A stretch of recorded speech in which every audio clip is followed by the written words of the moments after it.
बिस्मिल्लाहिर्रहमानिर्रहीम। अस्सलाम वालेकुम, welcome to my YouTube channel mathematics specialist. आज का हमारा टॉपिक है directional derivative. The directional derivative measure the rate of change of a function in specific direction. तो जो डायरेक्शनल डेरिवेटिव होता है वो किसी भी फंक्शन का एक स्पेसिफिक डायरेक्शन में रेट ऑफ चेंज बताता है, उसमें कितना चेंज आया है।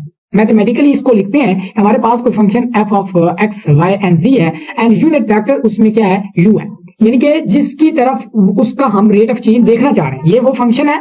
और यूनिट वेक्टर u की तरफ, यहाँ पर डेफिनेशन में था ना इन स्पेसिफिक डायरेक्शन, तो इसका मतलब क्या हुआ कि एक स्पेसिफिक यूनिट वेक्टर में क्या करना है कि इस फंक्शन का रेट ऑफ चेंज क्या होगा, डायरेक्शनल डेरिवेटिव। तो डायरेक्शनल डेरिवेटिव को हम एक्सप्लेन करते हैं, इस तरह लिखते हैं कि gradient of f of x y z dot u।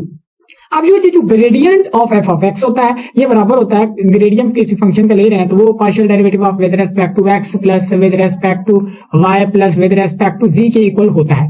अब ये जो ग्रेडियंट होता है ना, ये क्या मेजर करता है कि ये जो फंक्शन है ना वो तेजी के साथ जो चेंज हो रहा होता है उसको मेजर करता है।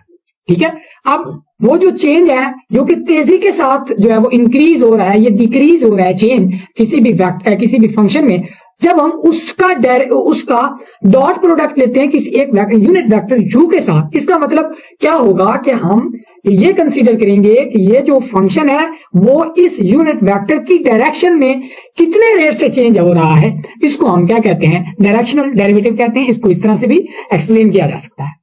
अब इसकी ज्योमेट्रिक इंटरप्रिटेशन क्या है, हम इसको फिजिकली किस तरह देखेंगे। फर्ज किया कि यहाँ पर एक कोई हिल है या पहाड़ी है, यहाँ पर आप खड़े हैं और आप एक स्पेसिफिक डायरेक्शन u में देख रहे हैं, standing on hill looking in the direction u।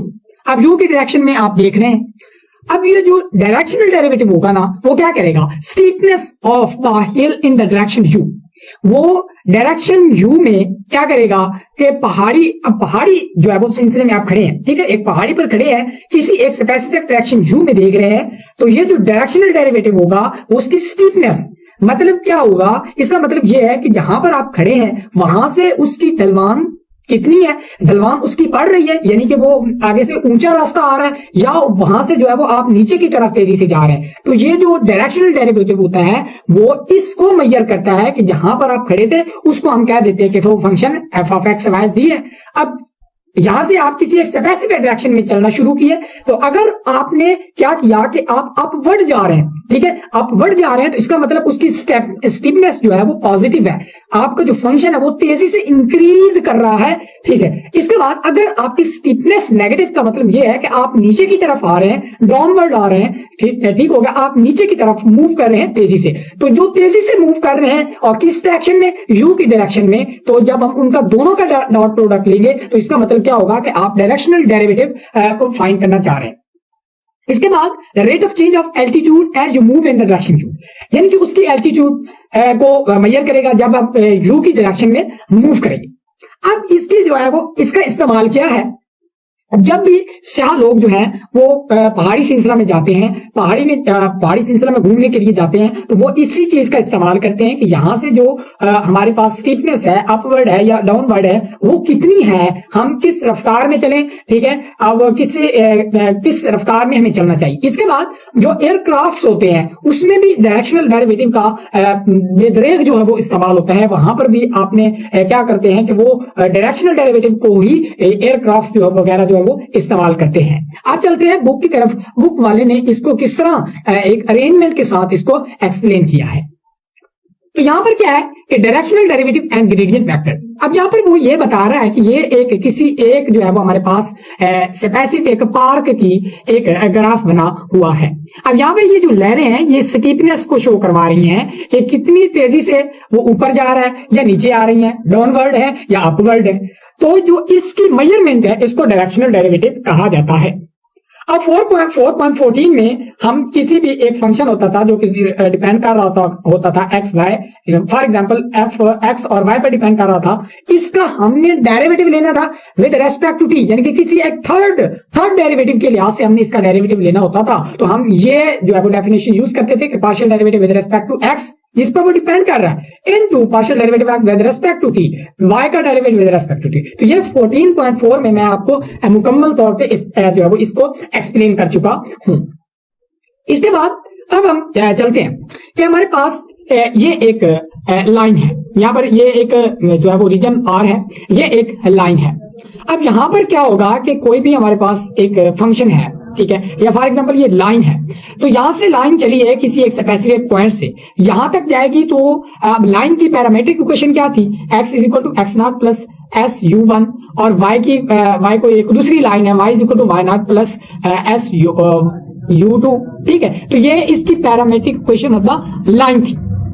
अब ये जो लाइन है ये क्या करेगा, जब यहां से चलेगी तो इसके जो s इंक्रीजिंग यानी कि एक स्केलर होता है s, तो इसका मल्टीपल से ये जो है वो चेंज होती जाएगी किसकी डायरेक्शन में, u किसी भी एक वेक्टर स्पेसिफिक वेक्टर u की फॉर्म। तो जो डेरिवेटिव ऑफ f होगा एट पॉइंट p नॉट पे इन the direction of u is the number. अब इसको किस तरह शो करवाया जाता है कि ये जो डेरिवेटिव ऑफ f है एट किसी भी एक स्पेसिफिक पॉइंट p पर और in the direction of u, तो वो क्या करता है partial derivative with respect to ds। अब ये जो s है ये क्या है, स्केलर मल्टीपल है, यानी कि कितनी तेजी से या कितनी जो है वो स्लो मोशन से वो जो हमारा फंक्शन जो है वो क्या कर रहा है, इनकी जो है वो रेट ऑफ चेंज उसका हो रहा है। अब इन द डायरेक्शन है, यहाँ u से मुराद है इन डायरेक्शन ऑफ u, और p नॉट से मुराद है at a point p naught पे, p से चले p नॉट पे या p नॉट से चले तो वहां पर उसका रेट ऑफ चेंज आगे क्या होगा। अब यहाँ पर s अप्रोच कर रहा है 0 को, f of x not plus S U one Y not plus S U two और minus F of X not Y not. तो ये इसका अब जो है वो डेरिवेटिव ऑफ f है in the direction of u।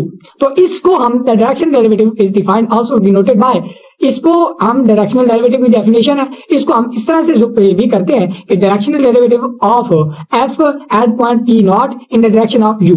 इसको इस तरह से भी आप एक्सप्लेन कर सकते हैं। ये तीनों डेफिनेशंस हैं, आप किसी को भी इस्तेमाल कर सकते हैं। अब यहाँ पर आप जो है वो इसके एक एग्जांपल है, इसमें क्या कहते हैं कि using the definition of the derivative, जो हम ऊपर अभी ये पढ़ चुके हैं, इसको यूज करके आपने क्या करना है कि इसका derivative in the direction of u at point p naught पे आपने वो फाइंड करना है। तो यहाँ पर ये फंक्शन हमें गिवन है, तो हमने क्या किया, डेफिनेटली वो जो थी हमारे पास डेफिनेशन ये हमने लिख ली। यहाँ पर लिमिट एस अप्रोच कर रहा है 0 को, f ऑफ x नॉट। अब x नॉट हमारे पास क्या था, x नॉट जो है वो जो है वो हमारे पास क्या है, x not plus S U one, ठीक हो गया, एस नॉट यू वन। अब x नॉट हमारे पास क्या है, डेफिनेटली वो 1 है, ठीक है, 1 प्लस एस इंटू यू, जो वेक्टर u है वो क्या है हमारे पास 1 ओवर अंडर रूट 2 है। इसके बाद 2 प्लस की बात कर रहे हैं 2 प्लस, और यहाँ पर s जो होगा, अब यहाँ पर s इंटू यू टू होना था, तो u2 हमारे पास क्या 1 ओवर अंडर रूट 2 और ये s, और ये जो फंक्शन है एट 1 और 2 पे, ठीक है, 1 और 2 पे, और वहां पर यहाँ पर x की जगह 1 डाल दें, y की जगह पर आपने 2 डाल देना है, ठीक हो गया। यानी कि x नॉट कितना था 1 था इज इक्वल टू 1 और y naught is equal to क्या था 2 था, ये गिवन है। यहाँ पर भी हमने क्या किया, x नॉट की जगह पर 1, y नॉट की जगह पर आपने क्या कर दिया, डाला है 1 ओवर अंडर रूट 2 डाला है यहाँ पर, ये देखें, अब ये 2 डाला, और ये अब इसी तरह का आप जो है इसकी कैलकुलेशन करेंगे तो ये हमारे पास इसका आंसर आ जाएगा। इसका मतलब rate of change of function, ये जो फंक्शन है एट कोई p नॉट पे इन डायरेक्शन ऑफ u, तो ये हमारे पास इसकी एग्जांपल थी पहले। इसके बाद इंटरप्रिटेशन ऑफ डायरेक्शनल डेरिवेटिव, तो इसको इंटरप्रेट वो कैसे कर रहा है इसको एक्सप्लेन करते हैं। अब इससे पहले कि ये जो parametric equation of the line थी x is equal to x naught plus S U one और y is equal to y not plus S U two, तो ये जो through the point p naught is equal to x not Y naught, parameterized with arc length s, यानी कि एक parameter है arc जो उसका s increasing in the direction of u, ठीक है, वो u1 u2 है। देन बाय चेन रूल की मदद से हम इसको लिख सकते हैं, यानी कि उसी जो डेफिनेशन थी ना लिमिट वाली, उसको यहाँ वहां पर क्या कर रहा था, उसी को हम क्या लिख सकते हैं कि ये जो था ना, ये मतलब था ना df over d of s था, तो इसको हम लिख सकते हैं यहाँ पर partial derivative of f with respect to x at point p naught पे, और ये जो dx है तो ये dx ओवर d होना था s होना, यानी कि इसको आप इस तरह भी शो करवा सकते हैं। इसको हम क्या कर सकते हैं कि partial derivative of f with respect to x into इसी पार्शियल x का derivative with respect to ds के साथ प्लस इसके बाद क्या होगा, plus partial derivative of F with respect to y है, इसी वाई का derivative with respect to s के साथ। तो इसके अब हमने क्या करना है कि एट पॉइंट पी नॉट पे इन द डायरेक्शन ऑफ यू ये फाइंड करना है। तो यहाँ पर जो एक्स है इस पे ही लिमिट लगी ना पी नॉट पे, पी नॉट लगा देंगे, यहाँ पर भी आप जो है वो पी नॉट लगा देंगे, तो ये इसको सेटिस्फाइड करेगा chain rule for the differentiable of a function F. इसके बाद यहाँ पर देखें कि partial derivative of F with respect to X आ गया, पी नॉट आ गया। अब ये D X over D S है, इसको हमने यू वन का नाम दे दिया, और इसके बाद d y by d s इसको यू टू का नाम दे दिया। तो ये partial derivative of f at point p इसको हमने, अब यहाँ पर क्या है कि हमने क्या किया, डॉट प्रोडक्ट की एक वो dot product of two vector की हमने क्या कर लिया, यहाँ पर डेफिनेशन को यूज कर लिया। अगर हम ये partial derivative of with respect to x p not, partial derivative of with respect to y l p not, ये इसको एक वेक्टर कह दिया, इसको दूसरा वेक्टर कह, अगर हम इन दोनों को डॉट प्रोडक्ट लें तो यही टर्म आएगी। इसी को उसने जो है वो इस्तेमाल किया है। अब यहाँ पर देखें कि ये जो है ये ग्रेडियंट ऑफ एफ के इक्वल है, partial derivative of F with respect to x, partial derivative of F with respect to y at point p not हो, तो इसको यहाँ पर भी पी नॉट, यहाँ पर भी पी नॉट, यहाँ पर भी पी नॉट लगा देंगे। तो ये तो आ गया gradient f at p not पे आ गया। अब यहाँ पर जो डॉट है ये यू वेक्टर क्या है, यूनिट वेक्टर है, जो यू को हमने यू वन और प्लस यू टू लिया था, आई यूनिट वेक्टर यहाँ पर ये यूनिट वेक्टर है यू टू में, तो ये एक यूनिट वेक्टर लिया था। तो इसका मतलब जो हमारे पास ग्रेडियंट डायरेक्शनल डेरिवेटिव है वो डॉट प्रोडक्ट है किसका, ग्रेडियंट एट पी नॉट और यूनिट वेक्टर यू के साथ, तो इसको हम डायरेक्शनल डेरिवेटिव कहते हैं। इसको इन दोनों तरीके से भी एक्सप्लेन किया जा सकता है या डिनोट किया जा सकता है। अब हम इसके एग्जांपल को डिस्कस करते हैं। फाइंड द डेरिवेटिव फंक्शन हमारे पास F of X and Y, X into E की power Y cos of X Y at the point P जो है वो हमारे पास पॉइंट जो है वो 2 और 0 है, इन द डायरेक्शन वी है। इसकी डायरेक्शन में हमने इसका partial derivative directional derivative find करने हैं, किस पॉइंट पे, इस पॉइंट। तो सबसे पहले तो हम इसका यूनिट वेक्टर लिखेंगे कि ये vector in the direction of v है। तो क्या करेंगे कि in the direction of v का है, तो इसका मतलब ये नहीं कि वो यूनिट वेक्टर को कह रहा है, in the direction of v. अब कोई भी एक वेक्टर दिया हो तो उसकी डायरेक्शन, उसका जो डायरेक्शनल डेरिवेटिव वो होता है वही वेक्टर बटा उसी वेक्टर का मैग्नीट्यूड। तो ये इसकी डायरेक्शन यानी कि इसके वही वेक्टर और उसी वेक्टर का डेरिवेटिव का मैग्नीट्यूड डिवाइड करें तो उसका डायरेक्शनल डेरिवेटिव बने। अब यहाँ पर इसने कहा कि इसकी डायरेक्शन, इसके direction vector in the direction of it, तो इसकी डायरेक्शन क्या है, इसका यूनिट वेक्टर होगा, वो होगा वेक्टर और वेक्टर का मैग्नीट्यूड। तो वेक्टर हमारे पास वैसे का वैसे लिख लिया बटा इसका अगर हम मैग्नीट्यूड लें, यहाँ पर ये 3 प्लस 3 आई यूनिट वेक्टर है प्लस 4 ये यूनिट वेक्टर, तो इसका अगर मैग्नीट्यूड लें तो 9 प्लस 16 बनेगा, ये 25 अंडर रूट बनेगा विच इज इक्वल टू 5, ये 5 वी ओवर 5, ये वेक्टर 5 है, वी है ओवर 5 है। तो वेक्टर हमारे पास क्या था, वो 3 आई प्लस माइनस 4 जे था, तो दोनों तरफ हमने 5 से डिवाइड कर देंगे, तो ये हमारे पास यूनिट वेक्टर इसका बन जाएगा। अब ये क्या है, ये चीज क्या है, वी की डायरेक्शन। अब ये चीज भी हमने फाइंड कर लिया। अब हमने क्या करना है, जो हमें चाहिए डी यू चाहिए हमें डॉट यू, इसमें क्या चाहिए हमें कि gradient of f at p not चाहिए और डॉट यू चाहिए।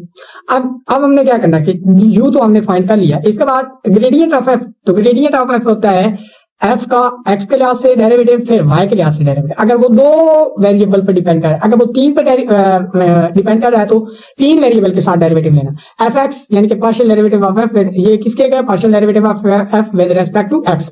इसके बाद ये कैलकुलेट कर लिया, 1 आ गया। इसके बाद ये partial derivative of F with respect to y, दोनों एक्स और वाई पर डिपेंड कर रहा है तो दोनों डेरिवेटिव ले लिए। अब ये हमारे पास ग्रेडियंट जो है वो किसके इक्वल होगा, ये होगा ग्रेडियंट जो होता है हमारे पास वो होता है किसके equal, partial derivative of F with respect to x plus partial derivative of F with respect to y, ये होता है इसके इक्वल, यानी कि ये आई यूनिट फैक्टर ये जे यूनिट फैक्टर है, तो ये इसके इक्वल होता है। तो यहाँ पर हमें पी नॉट पॉइंट पे हमने लेना है, तो ये पी नॉट यानी कि पी नॉट हम यहाँ पर पुट कर देंगे। ये जो फंक्शन है, ये जो रेट ऑफ चेंज, इसको हम यानी कि ये partial derivative of with respect to x है तो इसको हम एफ एक्स लिख सकते थे, तो ये एफ एक्स है। एफ एक्स को हम यूं भी लिख सकते हैं कि ये एट एक्स और वाई पे है। अब यहाँ पर अगर हम पॉइंट पी नॉट से बात कर रहे हैं तो इसका मतलब क्या होगा, f x at x not और वाई नॉट, और एक्स नॉट और वाई नॉट में गिवन है वो है 2 और 0। तो यहाँ पर देखें ये कर दिया कि एफ एक्स 2 और 0 और आई जे, ये इस तरह ग्रेडियंट वेक्टर कंप्लीट हुआ। Gradient vector eight p not पे हमने फाइंड कर लिया, ये देखिए, और ये डॉट यू है। इसके बाद इसकी वैल्यू जो थी वो यहाँ पर डाल दिया और यूनिट वेक्टर यहाँ पर डाल दिया, इनका डॉट प्रोडक्ट लिया, -1 आ गया। इसका मतलब जो direction derivative of f at point 2 और 0 in the direction of unit vector u जो है वो हमारे पास क्या है, -1 के इक्वल